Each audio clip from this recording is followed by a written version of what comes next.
Hi, welcome back to my channel. Yes, you're right, it's another book haul. Remember what I said last video? I don't know how it's gonna go from now, considering we're still in lockdown.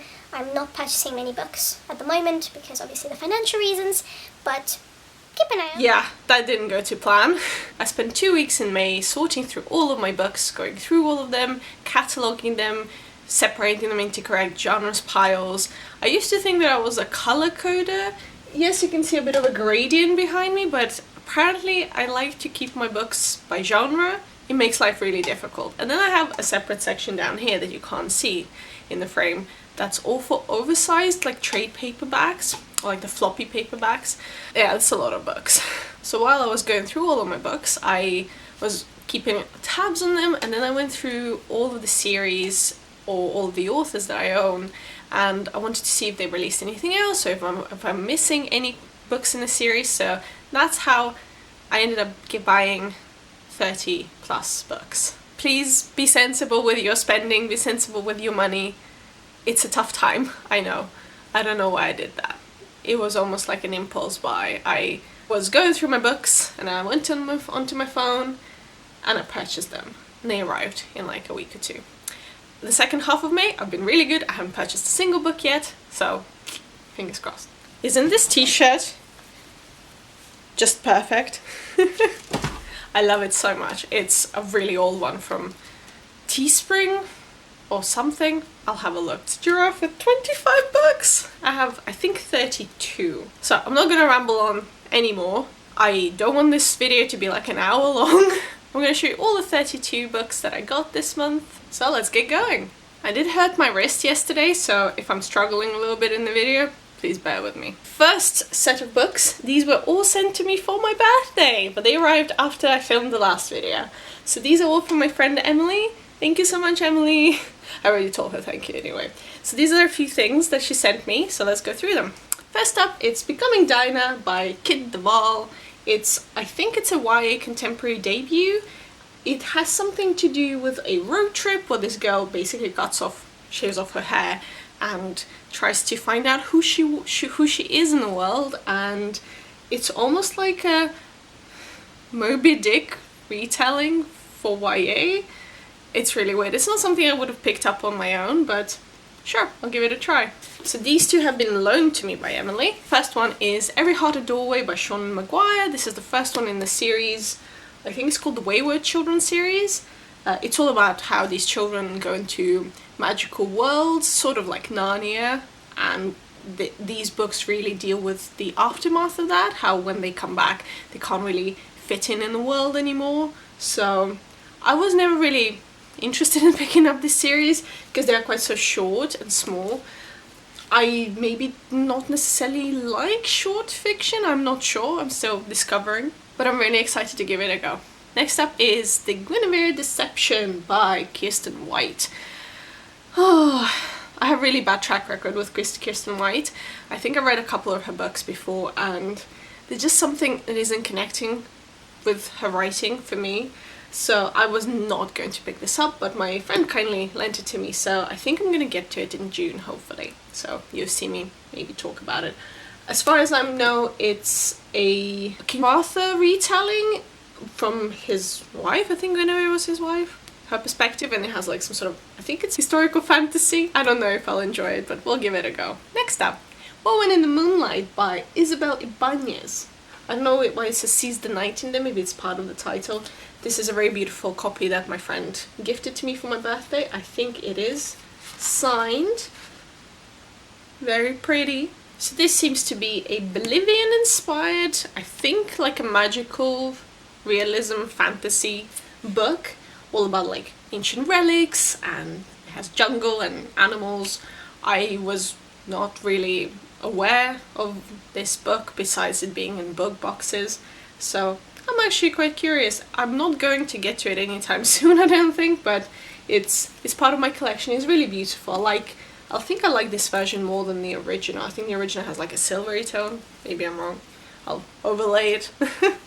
Check it out if you want to. Next up is The Deathless Girls by Kieran Millward Hargrave. She is a really popular YA author. I don't think I've read anything from her before. It seems to be a story about these two twins who are mysteriously taken by this creature or this person of magical deity, and they are enslaved to perform some work, and then they have to figure out stuff. You see, I don't know things about books. There's apparently a lot of romance, it's quite magical, something that I would gravitate towards. I do gravitate towards this beautiful cover. It's also very gorgeous on the inside. Oh, look at that foil! Oh, and look at those end papers, girl. We'll have a look. Interesting. And to top it all off, the reprinted editions of Nevernight and God's Grave by J. Kristoff in these beautiful sprayed black edged editions that Illumi created in collaboration with HarperCollins. She very kindly gifted them to me as well. Very, very happy. Have I read Nevernight? No. Don't sue me, don't come for me. I will be reading it hopefully this year. Was I waiting for the trilogy to be complete last year? Yes. Did I need to own these? Yes. Thank you. I think a lot of people know what it's about anyway. I think the main character is called Mia. She is trained to be like an assassin, and it's a really dark, grim world. It's, if you like, I guess, Mark Lawrence's writing, I think J. Kristoff is up your street. Next up in my haul, Patrick Ness's new book, Burn.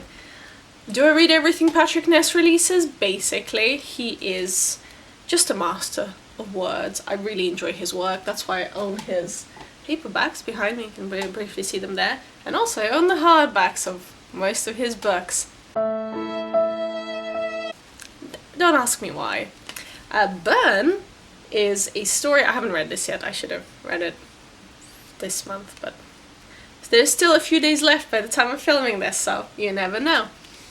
As far as I know, it's a 1950s America, and it's all about how dragons are actually hired by poor people, and there's a lot of like talk of racism and other cool stuff. I'm very intrigued because this is one of the first like forays into like actual fantasy that we've seen from Patrick in a while, so I'm curious. Next up, I picked up the sequel to Amy Rose Capetta's first book, which was called A Brilliant Death, The Storm of Life. This is just a fun, so the first book is a fun mafia-inspired, like queer, shape-shifting kind of story, and this is obviously a follow-up. It's been a while since I read it, but from what I remember, it was really fun. Just a really quick read, really exciting, really interesting. Obviously I haven't read her other series that she co-wrote, the sci-fi series, but this one I didn't realize this came out. I bought the first one in Forbidden Planet back when shops were open and life was as normal. Yeah, I'm very curious to see how the story goes. My friend Emily is a really big influence on me when I find new books, so she had the proof copy that she picked up from one of the book conventions in America last year, and one of them was the Kokoma's Shadowfrost. I don't want to hold it because it's so pretty and I'm getting all fingerprints everywhere. Anyway, this book is, I haven't read it yet, just recently picked it up. It's an interesting fantasy where this princess is discovering a power that she can defeat this mysterious demon that has been terrorizing her kingdom, so I think it's going to be very interesting. It's already been picked up for a second book as well. So then I picked up The Glass Magician by Caroline Stevermer? Let's go with Stevermer. I recently rewatched The Sorcerer's Apprentice with Nicolas Cage on Disney+, and I loved that film. I guess what I crave is books that are similar to movies, but as imaginative and magical. I know there are loads of those, but for some reason I find it easier to watch something. I don't know. But this sounded to me a little bit like it could be similar. I know there's quite a few of like magical books set in 1900s or beginning. So this is set in 1905 New York. And it has some sort of like a magic thing happening. It really intrigued me. It's a standalone as well. It's quite short. The reviews have not been as great as I would have hoped, but you know, I don't read for the reviews. So let's see. Are you tired of me talking about Rinchpeka yet? I hope not. Wicked as You Wish is another book that she released this year that I didn't know existed.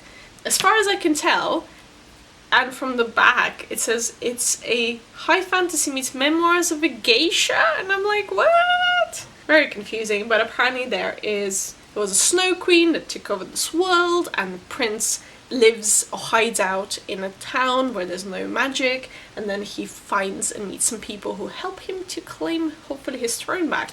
I'm really excited. It's another series. It's another unnecessary book that I bought, but you know me. Always surrounding myself with stories that I read one day. Should be like my tagline or something at this point. If it seems like a little bit high today, I don't know what's happening. I think the lockdown and the quarantine are really getting to me, and now I know that I have a deadline to go back to work, I'm like a little bit on edge. Next up, a book that I probably will never read, but I only picked up because of this gorgeous, gorgeous cover. Yes, I do that sometimes. I will do a video on that. Books that I will never read, but I bought because of the cover. Probably need a better title for that. Little Universes by Heather Demetrios. Isn't it just stunning? Just look at it. Just take it all in. Just unravel yourself in this gorgeousness. That is one thing that I wish I could do, is come up with these stunning covers for books. I think from what I read, it's about two sisters who are vacationing, their parents are vacationing in Malaysia, but it has been hit by a really hard tsunami, so it is possible that they have now died, so the girls have to basically survive on their own. Let me just read you quickly the last bit of the blurb. Little Universes explores the powerful bond of sisters, the kinds of love that never die, and the journey we all must make through the baffling cruelty and unexpected beauty of human life in an incomprehensible universe. It's a chunker. It's, I think, 450 pages. It seems like it's a contemporary, and it's a really long contemporary. Like I said, I probably will never read this. Maybe I will one day, but I just couldn't pass on. Yes, it is scratched a bit, but, life. Another cover by, I don't even know where I'm going with this anymore, Rogue Princess by B.R. Myers. This is a gender-swapped sci-fi YA retelling of Cinderella. Look how gorgeous! Again, just really beautiful. I think, you can't go wrong with a good retelling. I don't think I've read many Cinderella retellings, but let's see. I've seen this cover around for a while, so it's really beautiful. Let's see what's like inside. Beautiful green. Next up, I picked up the Lunar Chronicles that have been published in these new beautiful covers. Let me show you. Winter, number 4, Cress, Scarlet, and Cinder. So I hope many of you know or have read these are sci-fi steampunk retellings of classic fairy tales. So Cinderella, Red Riding Hood, Rapunzel, and then it all concludes in winter. So it's a really fun series. It's a classic, and I love these reprinted covers. I will leave the illustrator down in the description because I find that his work is just stunning. But yeah, these are beautiful. And then I picked up the Cerulean and Alcazar duology by Amy Ewing, I think that's how you say it. These covers are just bloody stunning. Look at that.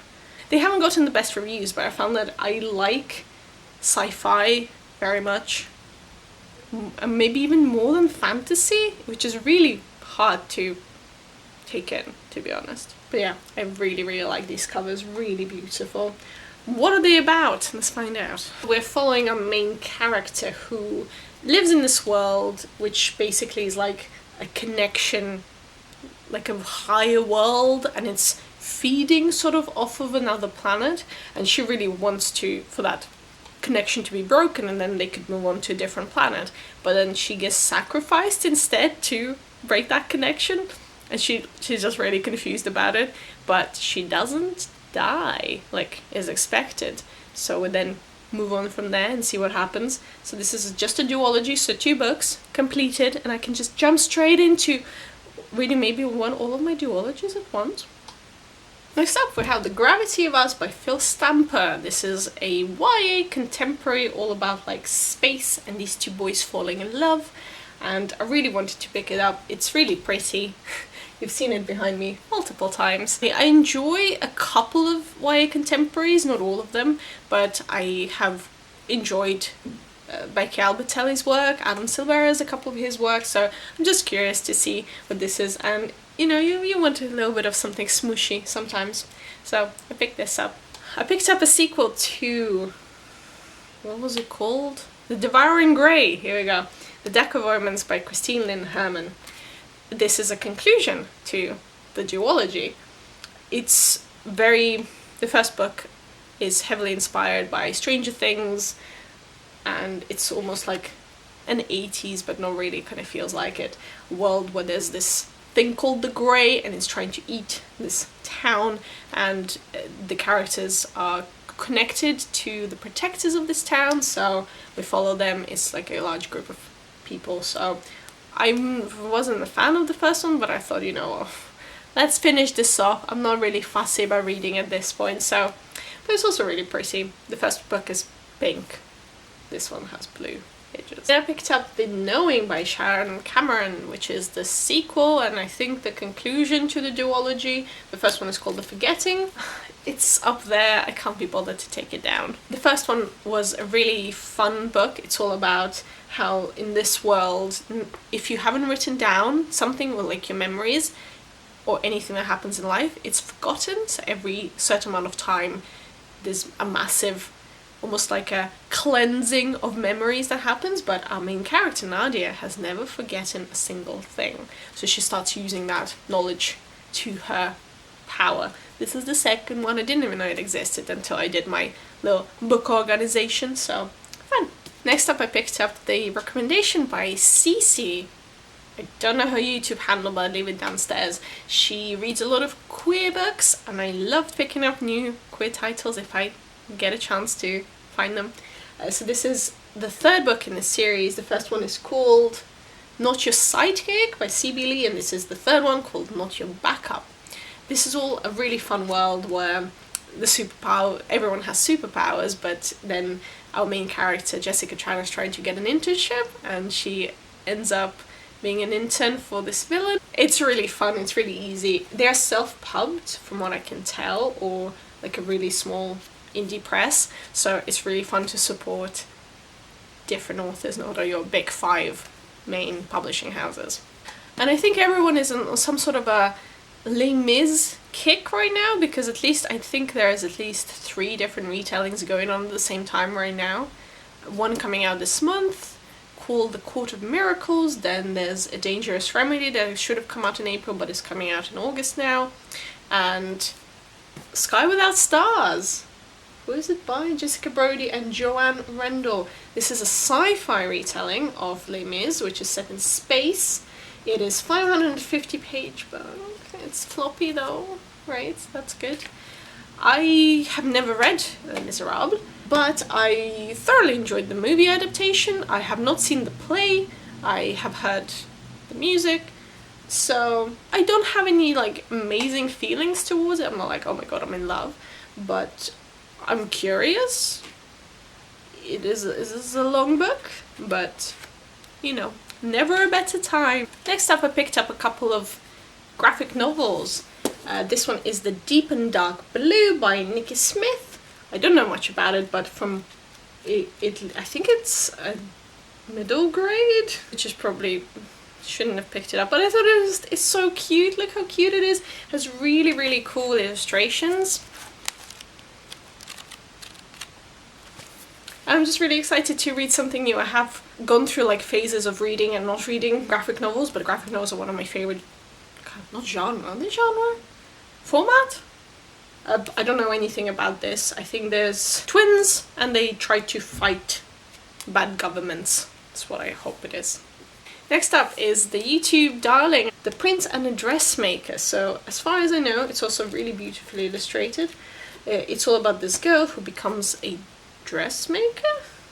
A person who makes clothes for the prince, and they have a little romance. So I think it's going to be a really quick read. It's really spaciously illustrated when the big pictures are big and the text is tiny. So, but yeah, it's really pretty, it's really beautiful. It seems to be that I'm picking up the same publisher, which is First Second from New York, and I think their graphic novels are the best, so I'm not hopefully not going to be disappointed by this one. Highly anticipated sequel to Wicked Saints, The Ruthless Gods by Emily A. Duncan. I didn't know this came with the, what are they called, the deckled? No, not deckled, but the weird edges. I was really confused. This is a sequel to... I was not like disappointed in Wicked Saints. I guess it maybe wasn't the best read, but it's not self-published, but the author, I think she's a YouTuber as well or something. I'm not following, but I know from other people, ooh, look how pretty, who have spoken about it. Ooh, look how cool. I'm very picky when it comes to special editions. A lot of people have gotten special editions of these two books, so the first one and this one. I'm okay with the normal ones. Standard good for me. It's Dark Tale, all about blood magic and how this, we have 3 characters and one of our main characters is really powerful. She can speak to the gods and kind of harness the power. So this is the follow-up. I haven't heard many people actually talk about actually reading this, so is that a bad sign? It's in my collection now, so if you've seen me unbox the April Owl Crate box, then you know that I've got myself the Bonecryer's Moon from there. It's the special edition with the golden sprayed edges. Ooh. And then I obviously got myself the normal edition because I can't read this. It's too pretty to be read. So I got the standard edition as well, which is still gorgeous. They're a bit more further away from the camera. This is all, oh sorry, it's by Catherine Purdy. No, what did I say? Bonecryer's Moon by Catherine Purdy. This is a story that we have 3 main characters, 3 POVs in this book, which can get a bit confusing, even though you have the names at the front of each section. It's a bit like, oh, there's a lot of people involved. And the main character you think is a main character is actually like a less of a main character. Interesting. Anyway, all about Bonecryers, who are these siren-type beings who take people's lives, which is just dark and interesting anyway, and all happens during moon, like when the moon is out. And we meet our main characters, Bastien, Elise, I call her, I think, and Sabine, and we follow them on their journey through this world. So far, it's really just standard YA, but really enjoyable, and a lot of hype for it around the book community. So if you haven't picked it up yet, this is your time. I only have 2 more books to show you, which is sad. I think we should have been here for longer. I picked up the Aurora Burning by Amy Kaufman and J. Kristoff. This is the 2nd book in the Aurora Cycle series. This is the Lumicrate Special edition. I have the first one in the same edition. The first one has a pink... I totally hit the face. It has a pink sprayed edge. This one has blue. The original is purple. The original cover is purple, and the original cover for this one is orange. So orange and purple complement each other, but if I had gotten the first one pink and this one had been orange, pink and orange don't complement each other, so I had to get the blue one to match, or to complement it. So pink and blue are complementing each other. It's a fun YA sci-fi that focuses on this group of young adults who have been almost like cast-offs. So our main character Tyler is really popular, but he has been almost shunned because he decided to choose to help someone. He saved Aurora, our other main character, and they basically have to have a little group and they go on little adventures, and it's all really fun. So I haven't actually read anything else by Amy Kaufman and J. Kristoff, like their other works together, or I think it's the Illuminate series, but this was really solid. I haven't picked up the 2nd book yet, but I can't expect anything less than amazing. Last, but definitely not least, because this is probably one of the most, or the most expensive single book that I have ever purchased. Besides, I will take away any non-fiction that is really expensive, or any classics that I have gone out and bought that are the Barnes & Noble leather-bound editions, because I feel like those don't count. So this is single-handedly the most expensive hardback that I have ever purchased. It's the 10th anniversary edition of The Name of the Wind by Patrick Rothfuss. I'm probably gonna die before this guy finishes this series. Is it called The Kingkiller Chronicle? I think it is.